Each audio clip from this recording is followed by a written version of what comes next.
J'espère un nouvel album d'ici 2, 3 ou 4 ans. Présent mi-octobre au Salon international de la guitare de Toulouse, Francis Cabrel a fait preuve de sa légendaire placidité. 5 ans après l'album À l'aube revenant, le musicien préfère prendre son temps avant de songer à un nouveau disque. En attendant, il multiplie les collaborations avec des artistes qu'il apprécie. En 2022, il chantait le morceau Trèfle avec Big Flo et Oli sur leur album Les Autres C'est Nous. Et, l'an dernier, il reprenait Un homme heureux, la chanson de William Scheller, en duo avec Julien Doré sur l'album Imposteur de ce dernier. Francis a aussi sorti des singles au gré de ses envies, un morceau de Sicre en 2023 et un gramme de terre cette année. L'homme d'Astafort, commune du Lot-et-Garonne où il a presque toujours vécu, a depuis longtemps choisi de privilégier sa vie privée à sa vie professionnelle. Il le confiait déjà en 2021 dans le magazine Paris Match. La vraie césure vient avec Sarbacane, album sorti en 1989, note de la rédaction. C'est la première fois que je décide de prendre du temps pour faire un disque, puisque j'ai laissé passer 4 ans entre celui-ci et le précédent, Photo de voyage, qui n'était qu'à moitié réussi. J'approche de la quarantaine, je viens d'avoir ma première fille et je comprends aussi qu'il n'y a plus que cela qui compte. Là, ma vraie vie s'installe.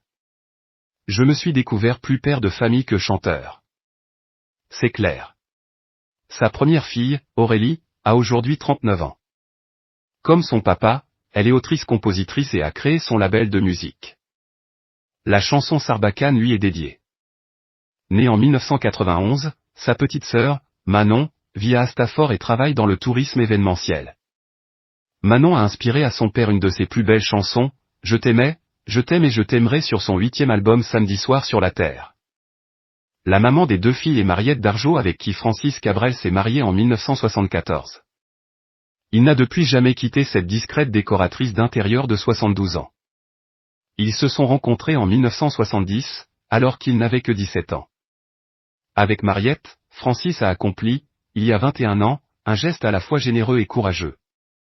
Comme l'ont fait Johnny et Laetitia Hallyday, ils se sont rendus au Vietnam pour adopter un enfant. Dans ce pays du bout du monde, les Astafortais ont rencontré la petite Tu, alors âgée de quelques mois à peine. Ce premier contact, l'artiste l'a chanté en 2008 avec le morceau Mademoiselle l'Aventure. Il est adressé à la mère biologique de sa 3e fille. Vous avez posé sans bruit roulé dans sa couverture un petit ange endormi, on arrivait de nulle part, on l'a serré contre nous, ce qui ressemble au hasard souvent est un rendez-vous, cette petite âme blanche, elle sera née 2 fois, la première entre vos hanches, la seconde entre nos bras. En 2021 dans Paris Match, Francis confiait l'émotion que lui procure toujours cette chanson. Je ne la chante pas souvent. C'est vrai que, quand ma fille est dans la salle, ça me gêne un peu, admettait cet homme pudique. Elle est dure à interpréter, parce que les gens qui adoptent traversent tous ces moments-là. Mais je tenais à les décrire. Le texte original est encore plus poignant, j'en ai fait une version finale un peu édulcorée pour arriver à le chanter en public. L'adoption est un merveilleux geste d'amour mais aussi un cas de conscience, puisque l'on sort quelqu'un de son milieu. C'est une très, très grande décision l'adoption.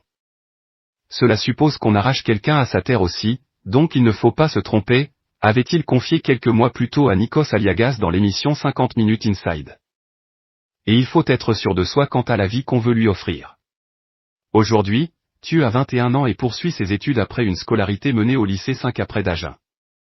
À chaque fois que j'ai eu un enfant, cela s'est ressenti dans mes disques, a un jour confié son père, devenu septuagénaire.